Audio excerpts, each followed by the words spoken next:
சருகன விரித்தாள் கூந்தலை எங்கே சூரிய நிலவாய் ஆனது அங்கே என் மனம் என்று போனது எங்கே மன்மதனே உன்றது எங்கே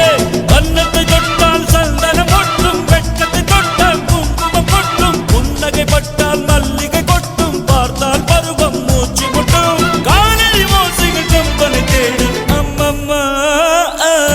பிக்காசோவின் ஓவியம் ஒன்று விக்டோவானின் சிம்பனி ஒன்று பெண்ணாய் மாறியதோ